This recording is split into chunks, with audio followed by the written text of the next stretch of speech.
Okay, so look, I know I'm late, but yesterday was the 4th, and sometimes, you know, you gotta rest.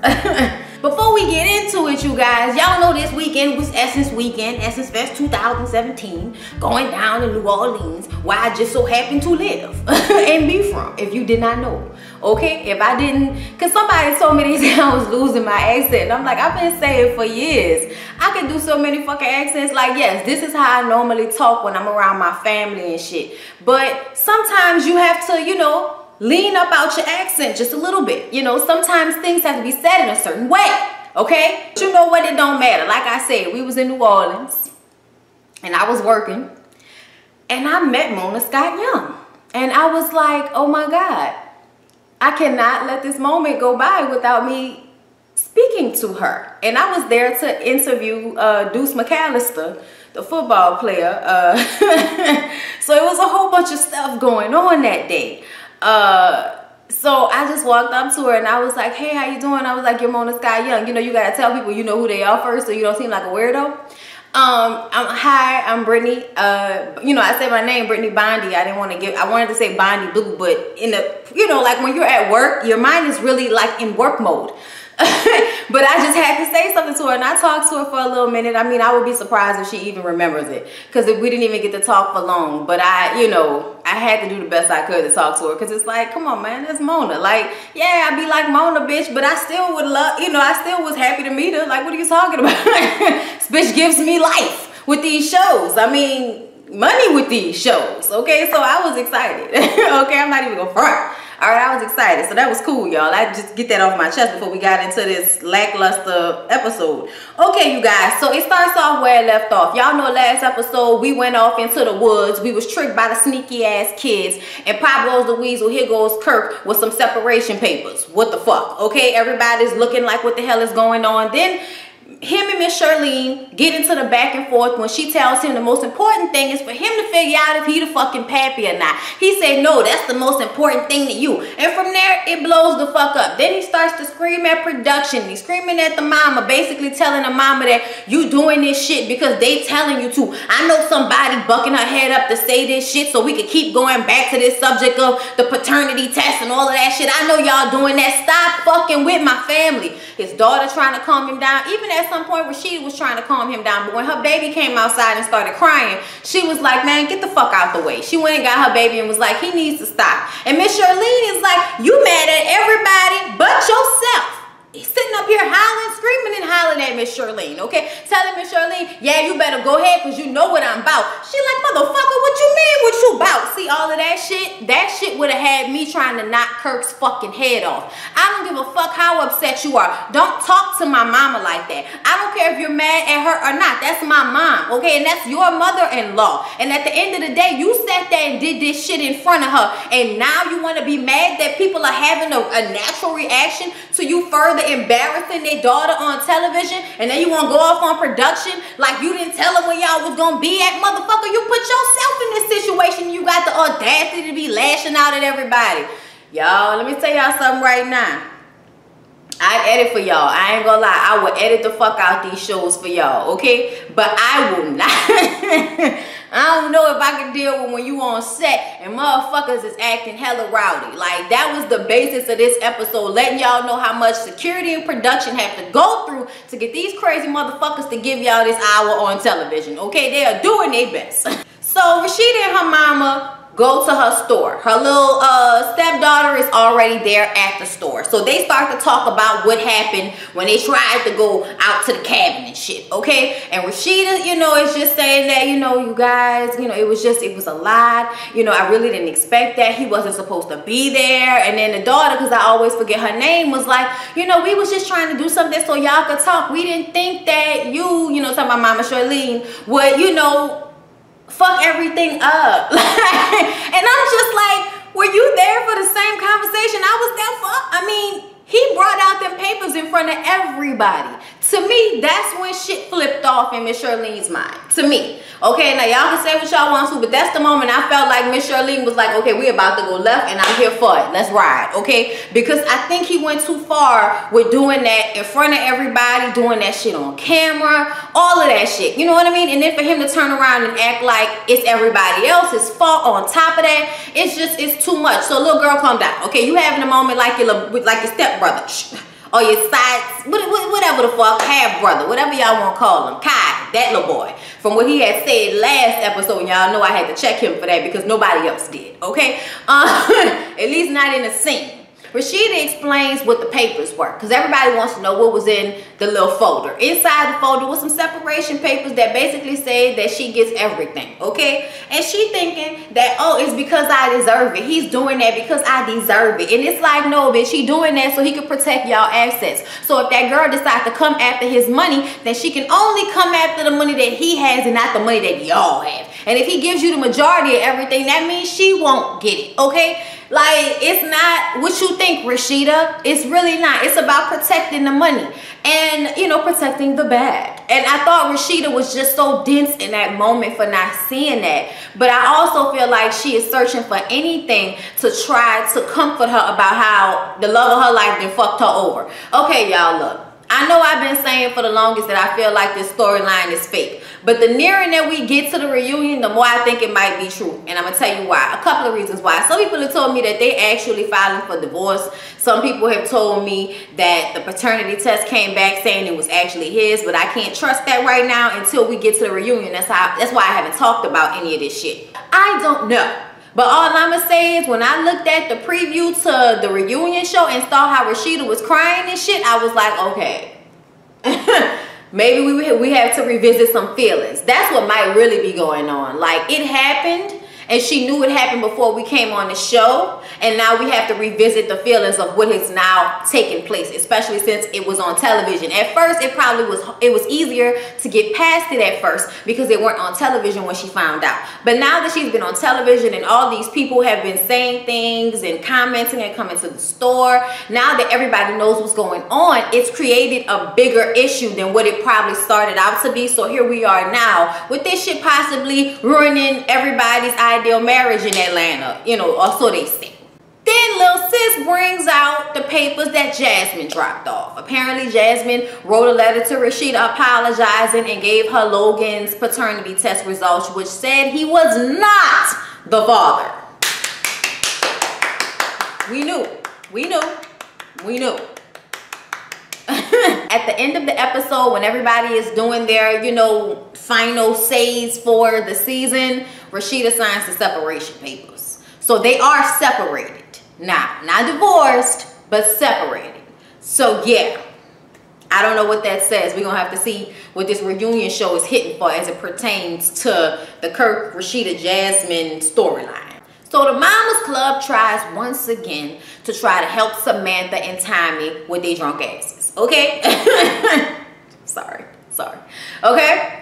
And it's Mama D's housewarming party. Everybody is over there. Okay, Deb Adney is giving edible panties to Mama D. Okay, and giving her advice on old Ernest, because y'all know her and old Ernest ain't been together this entire season. All right, and mainly because she beats the hell out of him emotionally, and the man just got out of prison, and now you done made him feel like less of a man, but then you want him to perform in the bedroom. So then when he don't do that, you down him because of that. I mean, you beating that man up all kind of ways. Let's be real. You probably don't get that type of shit from his mom, especially when all he gotta do is clean something up or fix something for his mama, and she give him all the love in the world. I wouldn't be living with your ass either if I had to deal with that every day. So shout out to Ernest, okay? But look, they're bad to tell her you can't be talking to the man no any kind of way. Stop being so hard on him. So this got Mama D to thinking, okay? This got Mama D to percolating on her relationship with Ernest. But right now we got to worry about Tommy and Samantha, because just then, here comes Tommy and Tammy coming in.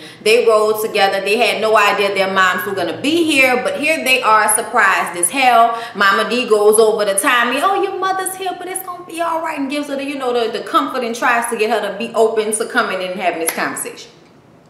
So they sit down, and Samantha starts to talk to Tommy about how I want to hug my daughter. I haven't even hugged my daughter in years, and I am your mother.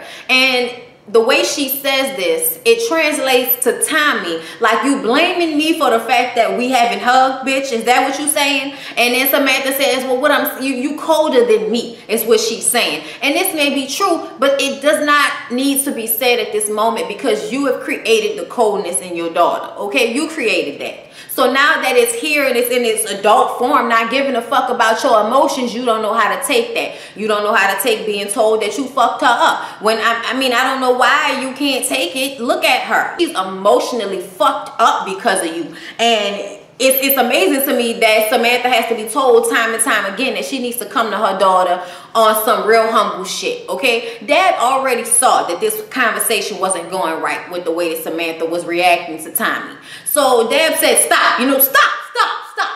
That's enough, no. Because let me take you over here and talk to you, okay? No, okay? Because you should have left that damn alcohol alone, okay? You were supposed to be coming here to apologize to her. That's not what you're doing, okay? That's not what you're doing. Y'all, I was so glad KK and Deb checked the fuck out of Samantha and let her know, bitch, we told you to come here sober. You're in here drunk, full of your fucking emotions and can't listen to what your daughter is telling you. Like, y'all, look, I already said it, okay? I have already said what I think the issue is, and it looks like I'm right. Okay, moving along. Tommy and Samantha decide that they're going to go see Dr. Sherry. Y'all, we ain't seen Dr. Sherry in a long goddamn time. Y'all remember Dr. Sherry was a therapist on Braxton Family Values, along with some other shows. She still looked the same. Same little cute short crop cut and, you know, loose wavy shirts. Nice makeup. You know what I'm saying? Big mouth. Anyway, Dr. Sherry is trying to get them to come in and talk to one another. And as soon as Tommy starts to explain her fucked up childhood and how she feels like her mom let her down, her mom can't take it. She storms out the room and she's crying. Dr. Sherry goes after her and tells her, look, we need to deal with this now, okay? And she's like, I just want to apologize to her for everything I've done. And she's like, well, look, how about we apologize for today? And just take it one day at a time, okay? You wanna like take, you know, 30 years worth of bullshit and try to fuss it out in one session, and it don't happen like that. It happens over time because fuck, when you realize one thing, that brings you to another conclusion about something else. It's a discovery of fuck shit is what's happening here. So you gotta take your time, okay? So when she goes back in there, and Tommy stands up and she immediately gets on her knees. And at first Tommy's like, man, come on, man. Even Dr. Sherry's like, no, ma'am. Trying to get her off the floor. She got on her knees and eventually Tommy comes down to her and hugs her tight and they cry. And it, you know, she just lets her mom hug her. And it's a moment, okay? We was in this bitch misty-eyed as I don't know what. It was a real fucking moment. They needed that. They have been needing therapy, okay? And I'm going to just say this. If they continue to go through therapy, I really think it'll be beneficial for everybody.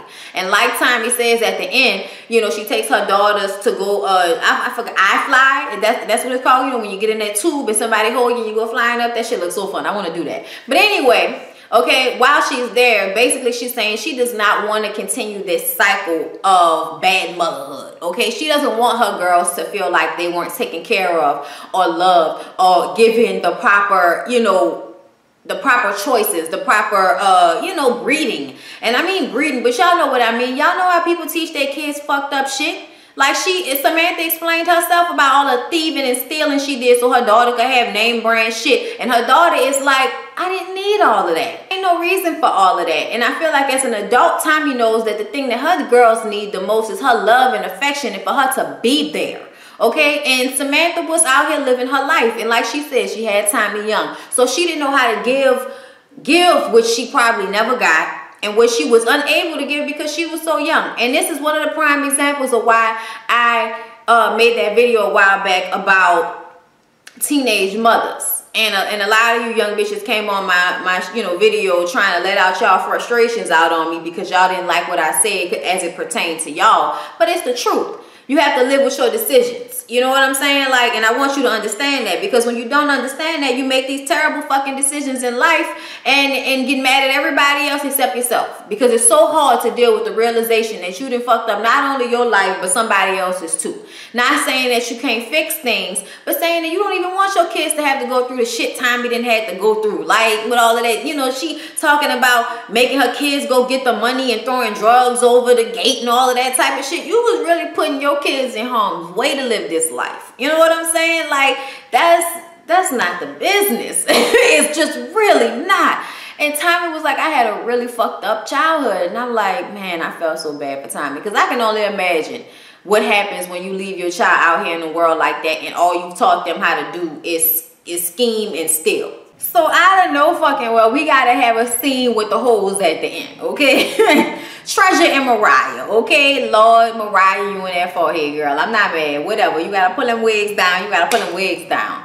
Anyway, Treasure is like, if there's anything I have learned is that I cannot do anything to change Diamond, her old ass half friend's perception of me, okay? So even though we did all of that, me and Mariah feel like we are done with married men. So we decided to reach out to somebody who we felt like might be hurt by our actions.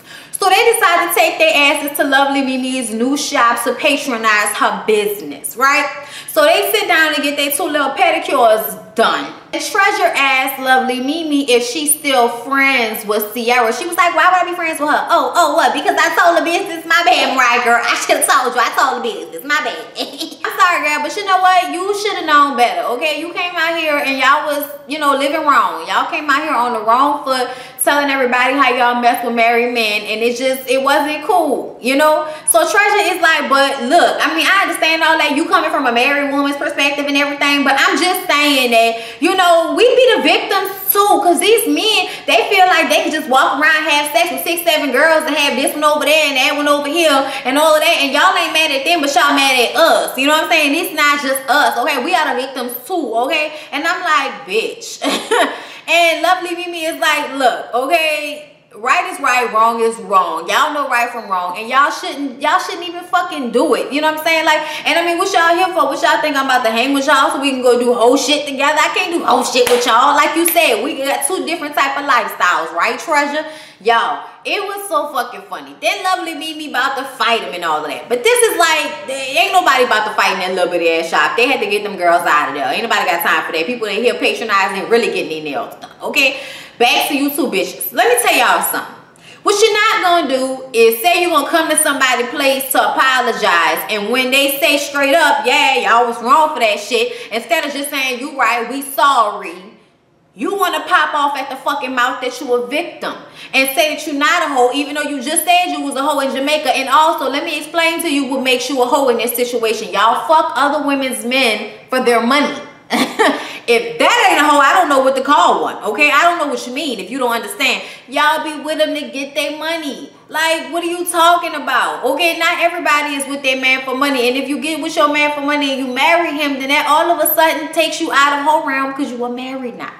So you hoeing for one person is not the same thing as you hoeing for a whole slew of niggas. And y'all fucking with all of these married dudes and then moving along how y'all do and fucking over people's lives and thinking that it's not going to have any, you know, repercussions on your life. Y'all are out here fucking wilding and tripping. Like I said, man, your actions will come back to bite you in your ass. You have to be held accountable in one way or another. That's why there's karma out here, man. That's why there's karma. Okay, like, look, I done already spoke on this situation. If y'all watched the last episode of the Bonnie Blue Show, okay, I done already ranted about this whole antic shit, okay, and how I feel like as a woman, we all should live our lives however we see fit. But I also feel like when we make certain decisions, we need to be prepared for what the outcome is. And don't try to call it something else and fake the funk about it just so we don't get our feelings hurt when you could have kept from getting your feelings hurt from jump if you just wouldn't have done this shit. You see what I'm saying? I'm just trying to give y'all my wisdom, all right? That's all I got to give, and that's all I'm gonna give. You know what I mean? But these 2 girls had it all fucked up. I didn't even understand the point of going there if they was gonna get mad and try to fight her. Like, what? Y'all are fucking stupid. All right, y'all. So Stevie and Jocelyn meet up after the terrible altercation that, you know, well, not so much altercation, but argument that took place between his daughter and her. Vanna wanted to jump ugly. Okay, before I knocked that nasty wig off her head, she wanted to jump ugly. Okay, so I had to let her know because you know she is of age, Stevie. She is of age, Stevie. Okay, and she could have got these hands, but I acted like an adult and just let her know in front of her sister, in front of you, that she could not beat me, Stevie. Okay, and now that that's happened, your sister done left me destitute like everybody else, left me on my own like everybody else. Now she gotta take care of little Bonnie Bella all by herself. And I'm like, bitch, that's what real mothers have to do sometimes. That's what mothers have to do sometimes. Take care of their own child, especially when they tell other people's kids that are kin to the ones helping them that they thoughts, and you'll whip their ass. Okay, like, come on, Jocelyn, wake the fuck up, honey. All right, then they get into the conversation about her wanting him to fire Estelita and moving back into her. She was like, no, Stevie, okay, what I told you was, if you wanted me to come back into the house, okay, you wanted me and my baby to come back into your house, and we had this big old wedding and do the thing and get back together, okay, you wanted us to do that, then I need to be the only girl on danger zone, okay, I need to be the only female artist on danger zone, and that's what it is. And you know what you could do, Stevie? You could come with me to New York. I gotta go to New York and do some business, okay? And you bring your girl up there to New York, and we can meet with her together. We could talk to her together, okay? And you could let her know together that she ain't want her over here. And I'm like, so you gonna fly a bitch all the way to New York to embarrass her? See, that's what I'm talking about. What the fuck is that about? Like, just stupid shit.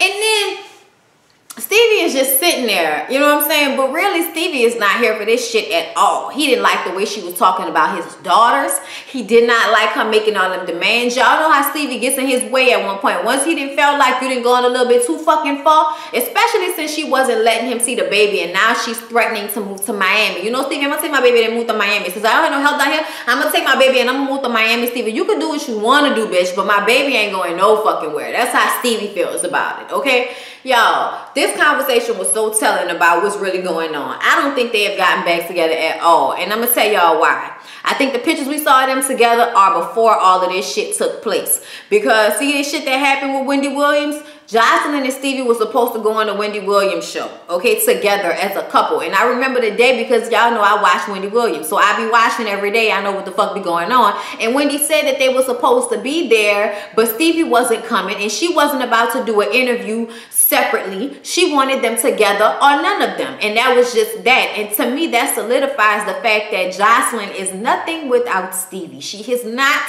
made the relationships or did the work, I feel like, that would have made her be able to stand on her own at this point. She has gone out there and said so many things online. Fuck Mona. Like, you don't never burn them type of bridges. They just end the show with a whole bunch of title pages explaining the situation, how hard you were with production and security. Then they show all of the clips of you fighting, beating up fucking security, trying to get to somebody else.